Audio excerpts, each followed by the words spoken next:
Selo Ropočevo je u brdima. Sve je ovdje uzbrdo i nizbrdo. Na primjer, ako strčite nizbrdo, stižete do kafana, meana, bifea, a ima ih 5. Ako pođete uzbrdo, krenuli ste ka domu kulture, a put do kulture, valjda je tako pisano, nikada nije bio lak. I na toj relaciji uzbrdo, nizbrdo počinju zgode i nezgode sela Ropočeva. Živoslav, meštanin tog sela, ovako je to opisao. Zgoda je što imamo dom, a nije zgoda što je dom ničiji.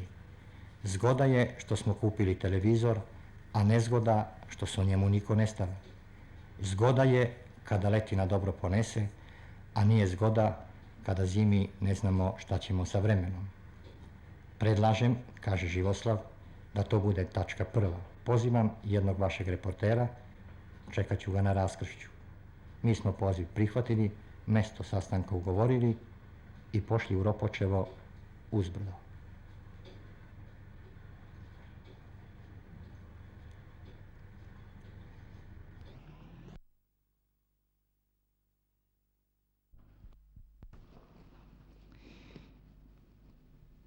Selo nas je ovako dočekalo, dan bez senki. Krajem januara i početkom februara ne postoji jutro, podne, veče, nego dan i odmah zatim noć. Prošla godina bila je rekordna po količini prinosa. Kakva će biti naredna, vidjet ćemo. Selo sada miruje između onoga što je bilo prošle i što će biti u godini koja dolazi.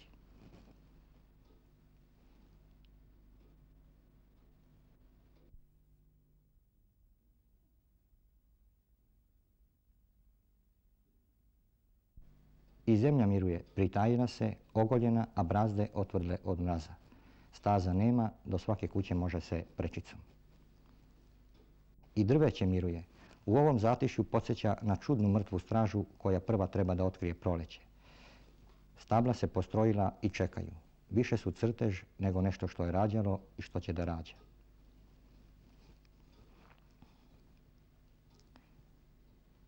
Takav je kraj januara, početak februara.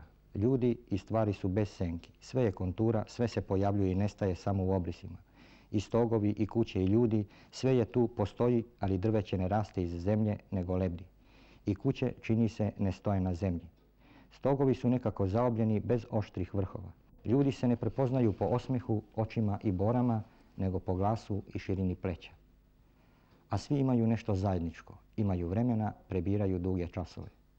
U ovogodišnje doba selo je na takvom raskršću.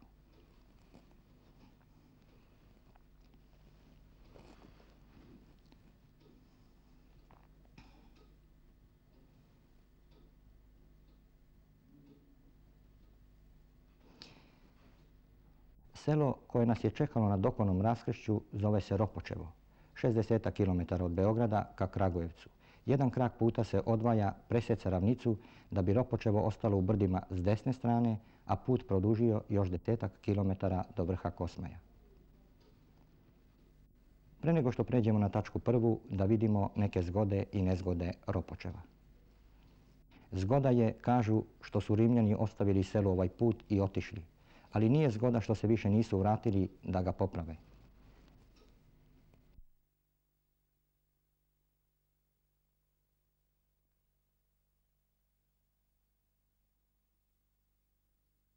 Zgoda je, kažu, taj vražji televizor, ali nije zgoda što celo selo ne može da stane u jednu kuću.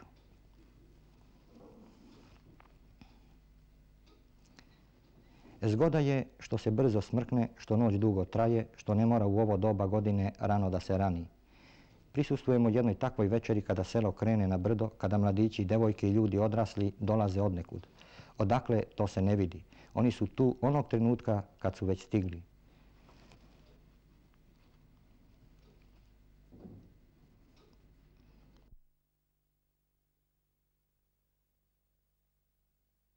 Za ovo veče vade se iz tašne druge cipele.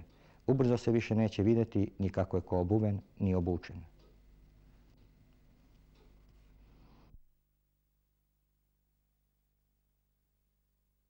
Zgoda je to kad čovjek ima u rukama autoritativne izveštaje i analize o našem selu, pa u svakom drugom redu nabasa na žalopoljku da je sve manje omladine na selu. I zgoda je to kad naiđe u malo selo Ropočevo, pa se uveri da ta zapažanja nisu baš bog zna kako istinita.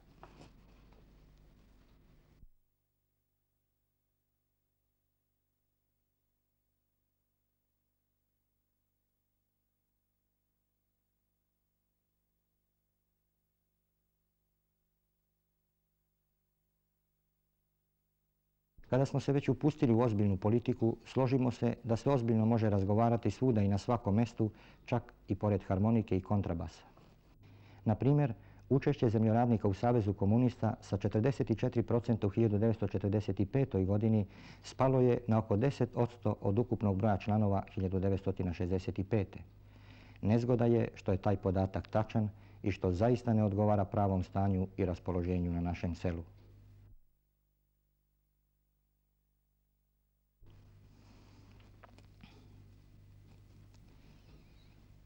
Sala je puna, prepuna, a selo i dalje nailazi. U sali više nema mesta ni za iglu, što ne znači da nema mesta i za čoveka. Majke čuvaju kapute kćerima, veruju one mladima, nego eto tek tako bolje da su tu.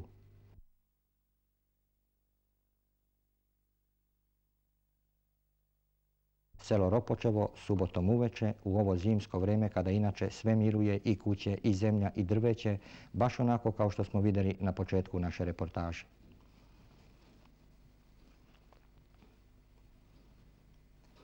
Nedelja ima 7 dugih večeri, a samo jednom u toku nedelje ova kuća na brdu oživi, ne bi li nekako u to jedno veče stalo onih prethodnih 6 dokonih propuštenih.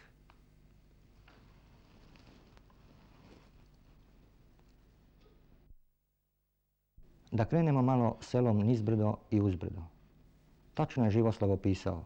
Selo Ropočevo je u brdima i ako se pođe nizbrdo, stiže se u Sopot do onih 5 kafana, meana, bifea. I niko, ni Živoslav, ni drugi, ni mi ne postavljamo pitanje zašto 5, zašto ne 1 ili zašto ne 10 kafana, meana i bifea. Ovo je čisto teoretsko pitanje. Ako se krene nizbrdo, biraj gde hoćeš.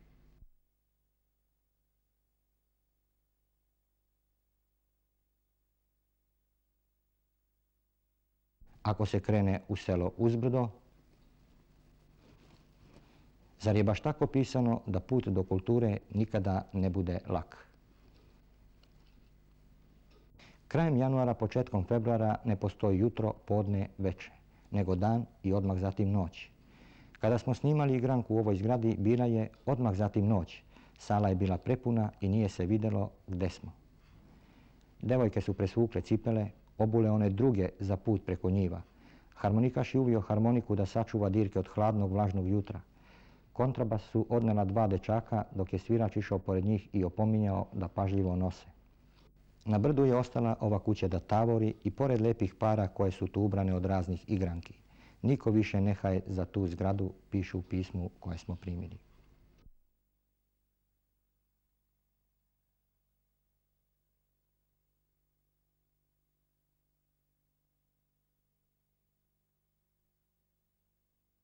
Subotom još za dana neko će skinuti katanac s vrata.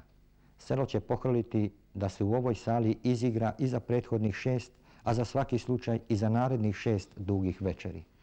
Dom će izdržati onoliko takvih subota koliko ga budu služila drvena prozukla rebra.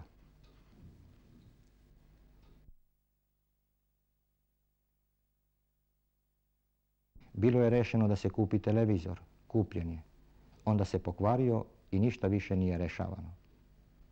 Toliko za sada o ovom domu kulture.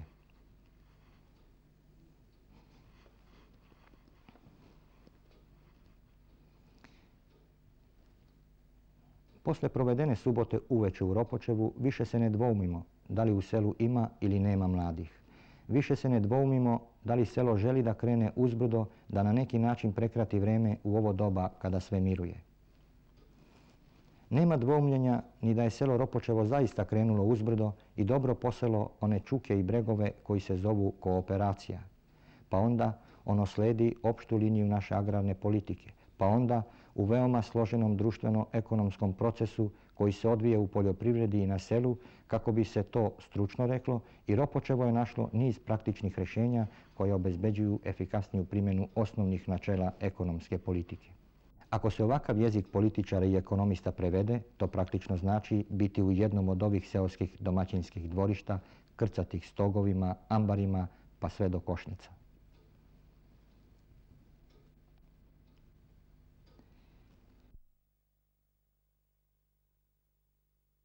Kad se krene uzbrdo, onda su politika, ekonomija, domaćinstvo i ova šarena kola podignuta na panjeve da im mraz ne nagrize gume.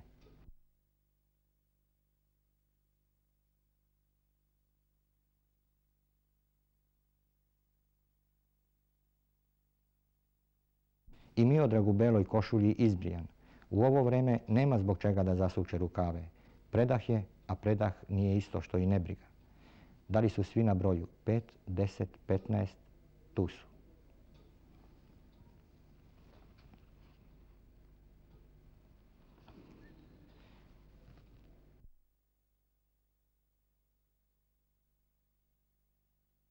Ako po ovoj suvomrazici treba izaći iz dvorišta, onda je to samo korak do obližnje česme. Ostalo sve je tu pod rukom, sve što je za život potrebno. Ne da se prezimi, nego da se živi.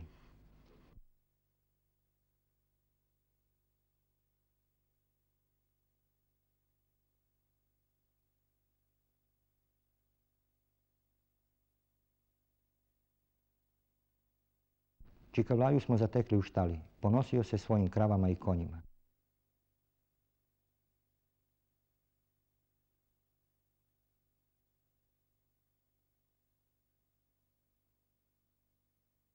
Nas je opet impresionirao taj isti starac između krava i konja, ovaj Čikavlaja u gajtanima optočenom koporanu. Jednu godinu ispraća, a drugu dočekuje onako kako to dolikuje, dostojanstveno sa crnim šeširom.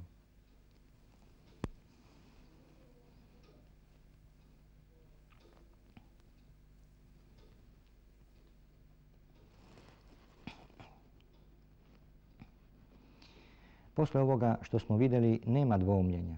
Selo je zainteresovano, koračajući uzbrdo, i za onu stranu puta da što više napuni ambare i za onu drugu koja život čini sadržajnijim. Pa ipak, interesovala nas je ona kuća na brdu. Odgovor nismo tražili u anketi. Nismo se opredelili ni za nekakav veliki skup u velikoj sali sa dugačkim referatima. Gostoprimljiv je naš čovjek, želi da razgovara i tako smo se okupili u dugačkoj gostinskoj sobi.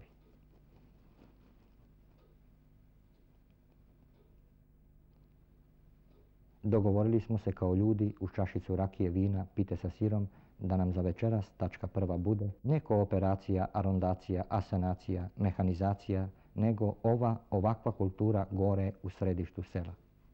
Ko se javlja za reč? Ja sam baš bio tad predsjednik zadruge, upravnog odbora Zmijevačke zadruge kad je data sala. Ugovor je postojao sa tim privatnikom što je da otvori kafanu u maloj sali, bio i dužan da o svom trošku revidira i opravi veliku salu za omladinu i za skupljanje nas poljoprivredne populacije. Jes, ali to se nije uopšte ostvarilo. Uopšte kombinat je bio zato samo da uzme izvjesne prihode. Mene se čini da je po 10.000 mjesečno. Nije to kombinatu nikakav dobit i kombinat bi i sada bio spreman da vam ustupi tu salu. Kombinat je i spreman. Kombinat je, malo čas sam naglasio, da je kombinat davao materijal za popravku cele zgrade. E sad je na nama i na mesnom odboru, odnosno na mesnoj konferenciji Svršilog saveza iz Sopota, da se ta zgrada zaista renovira, da oni odobru novčana sredstva. Šta je sa tim novcem? Kako nije moglo da se nađe rješenja da ako je kombinat već dao sredstva za materijal, da nije moglo da se nađe sredstva da se plate majstori i taj dom opravi? I sve u svemu za doček nove godine tu se ubiralo prihoda otprilike oko 100-150 hiljada dinara. Tako da je ostajalo uvijek od dočeka nove godine tu prosek 70 hiljada čistih para. Znači, pitamo se gdje su ta novčana sredstva kad ne mogu da se ulože u zgradu. Da se zgrada popravi, nego je i prokišnjava i sva je polupana, nigdje nema krila, nigdje nema prozora. Moramo da stavimo na prozore, da stavimo kartone. To se ja pitam. Bilo je prihoda lepih i ne mogu da kažem da je tu bilo i loše i za našu mladinu i za odrasle. Mogu da kažem slobodno da je tu bilo recimo u toku jedne zimske sezone i do 350 i čak i 400 hiljada dinara bruto prometa, ostvarnog samo od tih ulaznica. Blagajnik podružnice Socijalističkog saveza ovog našeg mjesta u Vencu predavao je centralnoj blagajni mjesnog odbora. Samo sam htio da zapitam, ko je blagajnik bio tada? U prvo vrijeme blagajnik sam bio ja. Kada se tiče sredstava koja su ubirana u ovom našem domu, htio sam Čikavlaji da objasnim gdje su ta sredstva otišta recimo. Nije znam nego je tako bilo, sva sredstva su predavana mjesnom odboru Socijalističkog saveza Sopot-Ropočevo. Tu su sve podružnice, sva svoja sredstva koja su dobijala od članarine i drugih prihoda predavala toj centralnoj blagajni. Međutim, ta centralna blagajna vršila je podjelu tog novca u više vrsta i na razne strane. Recimo, sjećam se da je data jedna suma da se kupi televizor omladini u Sopotu na Doksatu, recimo tamo u ovom starom domu. Onda sjećam se da je proslava vodovoda kad je Sopot dobio vodovod i tu je utrošena jedna suma novca. Davali smo ženama za 8. mart da proslave taj njihov dan. Onda išla su isto sredstva za školu, 8-godišnju našu u Sopotu, za 1. maj, za Novu godinu, za đačke poklone. Tako recimo da manjim delom su se trudili da ta sredstva koja su ubirana u našem mjestu i baš u tom našem domu o kome je reč u Vencu, u Ropočevu, više su trošena po više oblasti i raznim stvarima, drugim davana su sredstva suprotno u odnosu gdje su baš trebala se utrošiti. Tako da smo mi zaista ostali bez sredstava zbog čega smo i ovako zadnje vrijeme popustili sa tim aktivnim radom. Znači, sredstva su u pitanju i ovdje nikako da se preskoči taj kamen spoticanja. Meni je baš zato i žao i prosto krivo, što se o ovome govori, o stiču tih sredstava. Pa mi smo jedno selo u našom opštini, tako reći, od boljih, pa ona sela tamo zabačena mogla su da napravu dom, baš se tiče doma, iz temelja, no, a mi smo imali gotovo, samo da ga popravimo. Pa smo ga nastavili. I koliko čujemo ovdje, mi smo ga, i to što smo imali upropastili, a zašto? Čini mi se da tu organizator jedan treba da biti, a o sredstvima uopšte nije problem. Sredstva mi, bar čini mi se, lako možemo da nabavimo. Treba jedan organizator samo da mi znamo šta se hoće sa tim i kome to koristi i zašto. Inače, što tiče sredstava, baš što Aca kaže u vezi toga vodovoda, mi smo za 15 dana stvorili 4 miliona dinara i to smo od šale. Koliko kuća je to? Svega 20 domaćinstava. 4 miliona mi smo za 15 dana sakupili i obezbedili smo. Oko 150.000 po domaćinstvu ste obezbedili samo za to.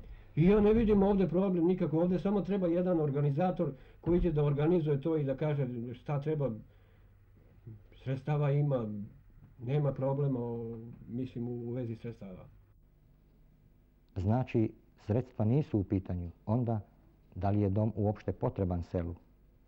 Mi smo taj dom prvo podizali radi prodavnice, to nam je bilo najvažnije. Pa nam je on služio i tu je bilo i zboroj birača, tu smo imali glasanje, tu je sve tako se to obavljalo. Isto smo pravili igranke, pravili sve što je bilo potrebno za naš kraj sela. Ja bi tu nešto rekao. To je da ovaj centar sela na ime Venac i još unazad,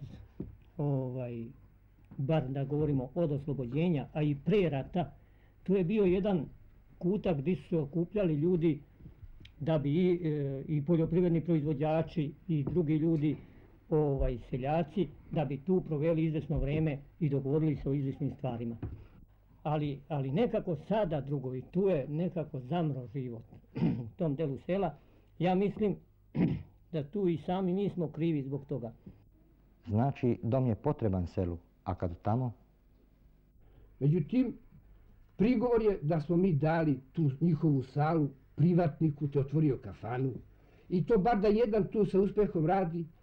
Jedan je otvorio pa je zatvorio, drugi došao na njegovo mesto. Kako koji izgubi ono što pomalo uloži, on se tako lepo digne, pokupi ono što je imao, što nema, što je izgubio, ono prosti i odlazi to dalje.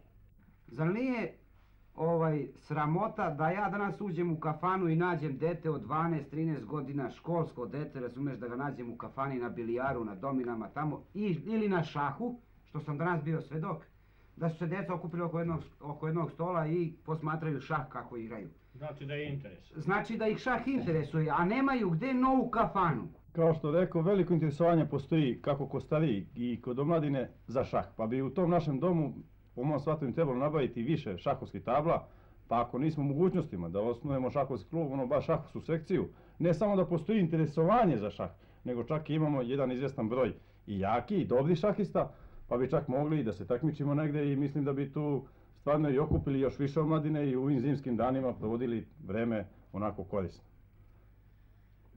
A ti tu polaziš od sebe da si ti dobar šahista? Pa sad ne mislim da sam tako dobar, ali ipak... Čika Vlaja se javio za reč. Na osnovu čega? Otkud je smjela da padne kapija? Naša je kapija bila ko sat, pa je bila nagrađena i ofarbana, poređena, pa kad uješ, tebe jedna milina da uješ to. I tu si se ti sam po sebe i omladinac i onaj stariji sve ponosio. Čije je to?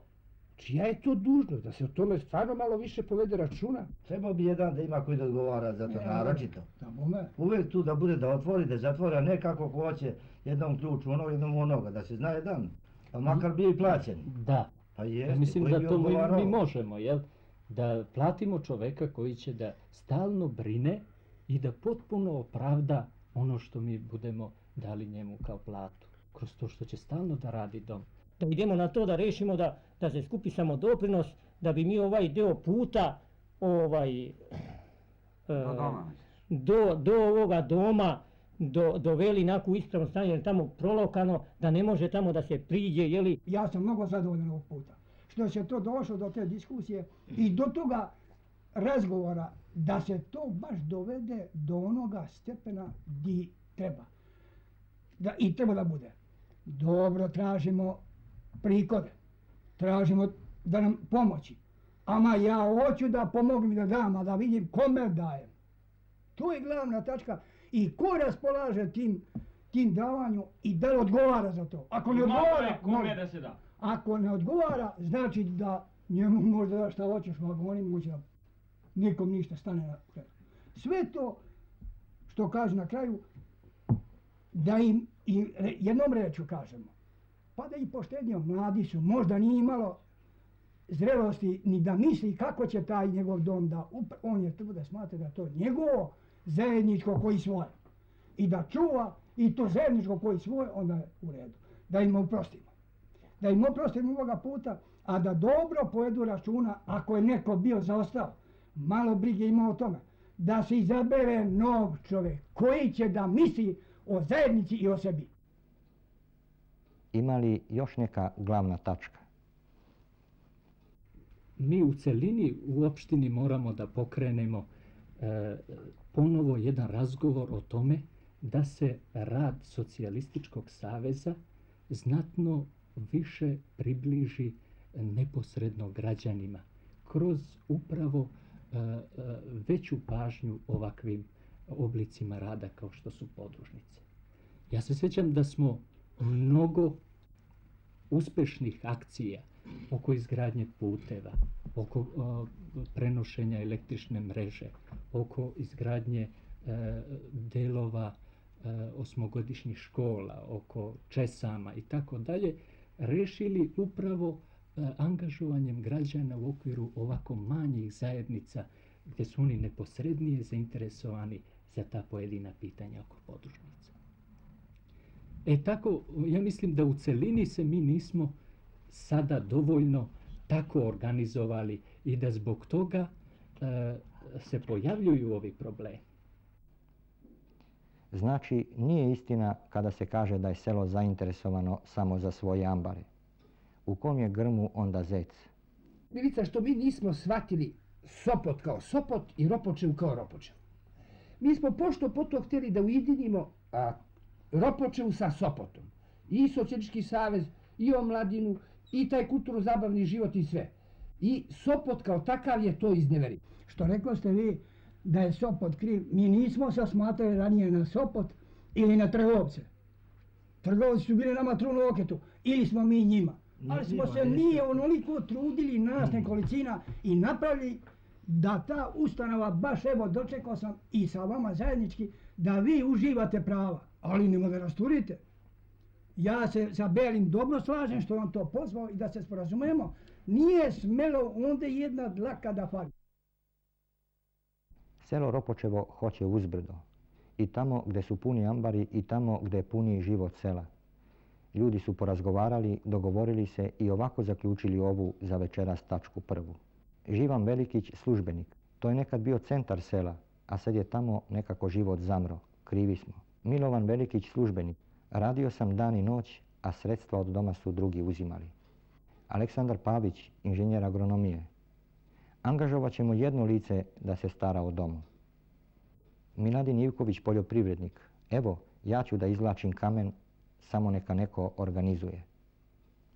Dragomir Bjerica, sekretar općinskog komiteta Saveza komunista.